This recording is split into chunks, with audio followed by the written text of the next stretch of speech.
thank you for being here. My name is John O'Farrell, and I'm presenting the interim results of my action research project. The purpose is to determine if changing student self-talk affects engagement moment by moment or momentary engagement. Will attaching self-affirming surveys to each assignment increase momentary engagement? The hypothesis is, of course, that it will. Teachers at Tripoli High School have noticed a trend of students increasingly turning in incomplete, low-effort work or skipping the assignments entirely.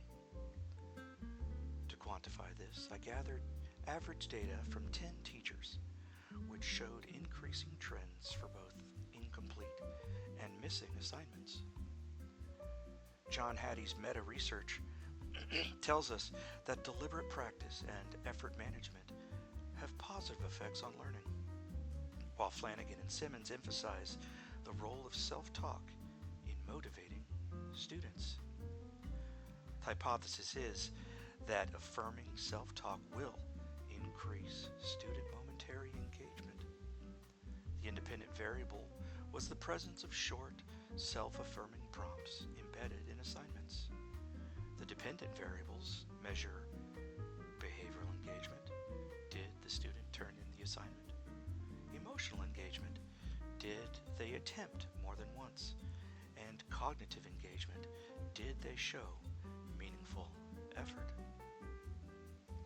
To evaluate engagement, I used submissions, whether or not the students turned in their work, number of attempts tracked via our learning management system, and a 5-point Likert scale for effort assigned by me on the quality and completeness of student submissions. This triangulated data helped build a clear picture of each student's engagement profile. The effort ratings used a Likert scale from 1 to 5. 1 meant essentially zero effort, 4 was appropriate effort, and 5 reflected proficient work after any number of attempts. The submission data was automatically collected by our learning management system. This metric was central to identifying emotional engagement and persistence, especially in students who didn't master the material on their first try. First, I got the average number of zeros and incomplete assignments per student from 10 teachers for the previous 3 semesters. I collected data from my own classroom for 10 assignments from previous sections of the economics course I teach. Then I designed a bank of 18 guided self-talk questions. I attached 2 to each of the 10 assignments and ensured that new questions from the bank would be randomly selected with each attempt. Once this was set up, I could start collecting student data. I decided to add a short PowerPoint explaining the importance of self-talk and how certain themes can be applied.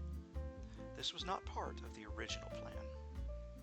Another change was including answering those questions along with the metacognitive think aloud strategies that I focus on when going over other questions with students.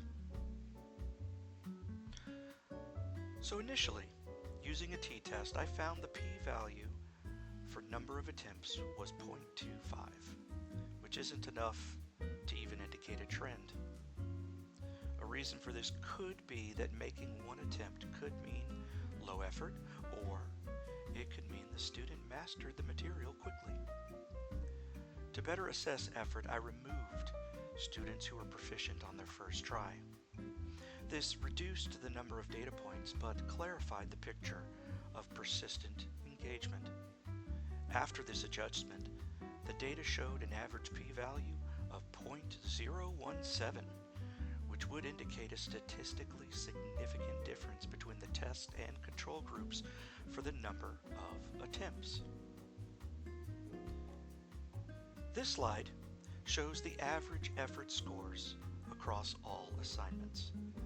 The test group consistently matched or exceeded the control group in most most assignments. However, the average p-value of 0.094 indicates a possible trend, but not significance. But here's the same data, excluding those students who were proficient on their first attempt.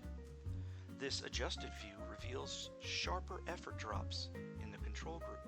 In this instance, the p-value of 0.01 indicates statistical significance, suggesting that affirming self-talk may have had a direct impact on sustained effort. This comparison presents the original and adjusted views on one page. The test group sustained higher effort across nearly every assignment. This demonstrates that affirming self-talk helped maintain engagement for students who struggled initially. The widening gap between groups suggests that the test group of students were more resilient and committed to revising. I also analyzed the standard deviations for consistency. Before filtering, the test group standard deviation was 0.96 and the control was 1.02. After filtering, the test group standard deviation remained stable at 1.0, while the control group dropped to 0.81, but with lower scores. This means that the control group became consistently less engaged, while the test group showed both higher and more stable effort levels. There were challenges. First, deciding how to measure the efforts for students showing proficiency in one attempt was problematic. I handled this by viewing the data with them included and removed. Second, I thought I'd have more archival data from the 2 units I focused on. However, I was still able to get 50 data points for comparison. Lastly, getting responses from other teachers was an expected issue, which I overcame using my impeccable charm and snacks. Mostly snacks. So this project reinforced that engagement is multi-layered. It showed that a simple, no-cost intervention like affirming self-talk may significantly support persistence in students who face early setbacks. So next, I will complete a full statistical analysis.